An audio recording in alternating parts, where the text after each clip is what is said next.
Good morning प्यारे बच्चों। आज हम क्लास 9th की एनसीईआरटी पैटर्न की सेकंड बुक जिसका नाम जो है मोमेंट्स है, जो कि आमतौर पर सप्लीमेंट्री रीडर के नाम से अब तक क्लास में लगती थी। सप्लीमेंट्री रीडर का चैप्टर फर्स्ट हम आपको पढ़ाने चल रहे हैं, जिसका नाम द लास्ट चाइल्ड है और इस चैप्टर के राइटर मुल्क राज आनंद जी हैं।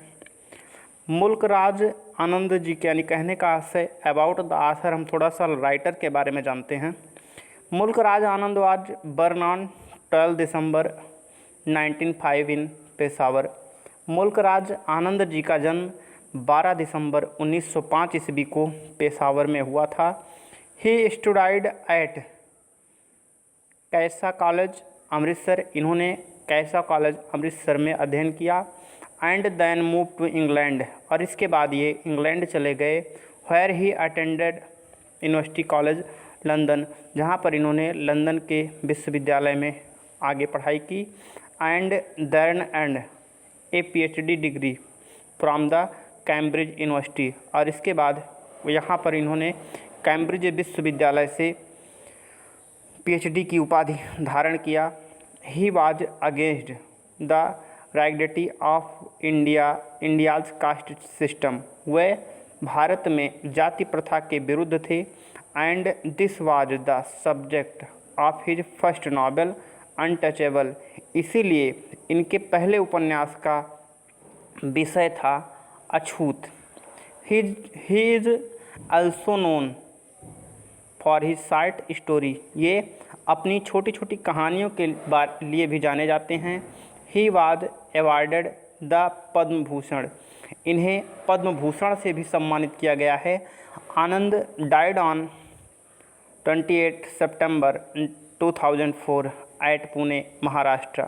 आनंद जी की मृत्यु 28 सितंबर 2004 ईस्वी को पुणे यानी महाराष्ट्र में हुई। इनके द्वारा लिखा गया जो चैप्टर है द लॉस्ट चाइल्ड, इसकी अबाउट द स्टोरी के बारे में हम थोड़ा सा जानते हैं। कह रहा है the child in the story is going to the fair with his parents. कह रहा है कि द चाइल्ड बच्चा, इन द स्टोरी का मतलब इस कहानी में बच्चा is going to the fair मेले में जा रहा है विथ हिज पेरेंट्स, अपने माता पिता के साथ। इस कहानी में वर्णित बच्चा जो है मेले में अपने माता पिता के साथ जा रहा है। ही इज हैप्पी, वह प्रसन्न है। एंड इज एक्साइटेड, और उत्साहित है। टू सी, देखने के लिए। टू सी, देख करके। Such a large crowd moving toward the fairs, की मेले में बहुत भारी भरकम भीड़ जा रही है। On his way to the fair, अपने मेले के रास्ते में। And in the fair itself, और मेले में स्वयं।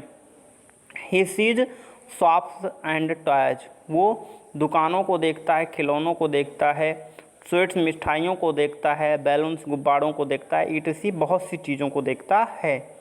He want two by each and everything, वो हर प्रत्येक वस्तु खरीदना चाहता है। But his parent do not let him have any, लेकिन उसके माता पिता उसके लिए कुछ भी नहीं खरीदते हैं।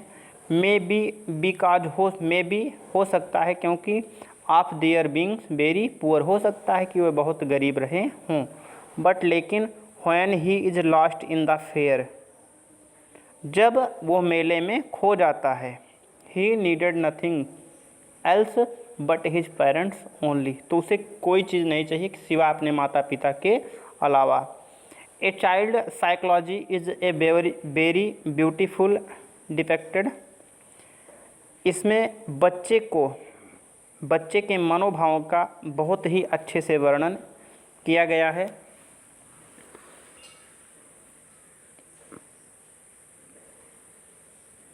इट वाज, इसका हम पैराग्राफ फर्स्ट लेते हैं। It was the festival of spring, it was the festival of spring, Basant का पर्व था। From the wintry side of narrow lanes and alleys embraced a gaily clad humanity. Some walked, some rode on horses, others sat, being carried in bamboo bullocks cart. One little boy ran between his father's legs, brimming over with life and laughter. कह रहा है कि it was the festival of spring, ये बसंत का त्यौहार था। From the wintry side of narrow lands, from the wintry side of narrow lands, from the wintry side of narrow lands and allies,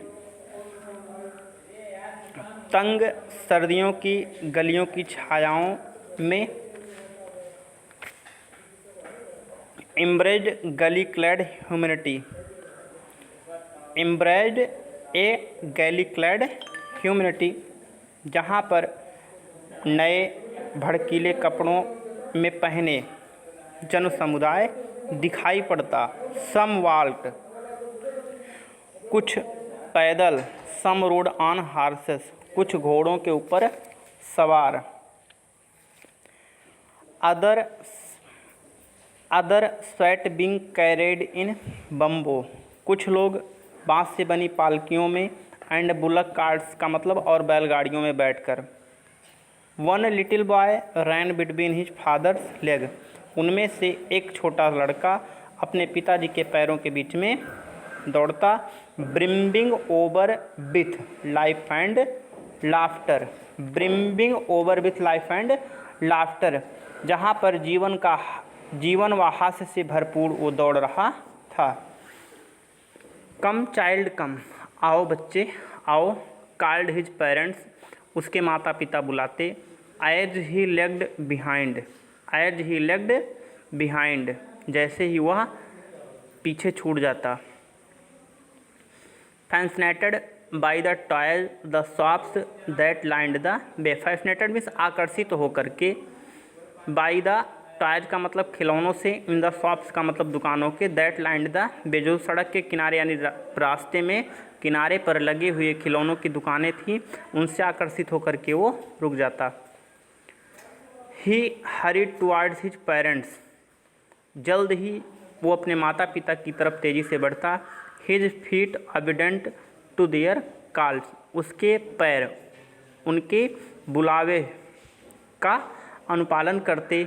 his eyes still lingering on the receding toys, और उसकी आँखें जो है खिलौनों पर ही टिकी रहती। As ही केम, जैसे ही वो आता, टू वेयर, जहाँ पर दे हैड स्टॉप, जहाँ पर वह रुके होते, टू वेट फॉर हिम, जहाँ पर वे उसका इंतज़ार कर रहे होते।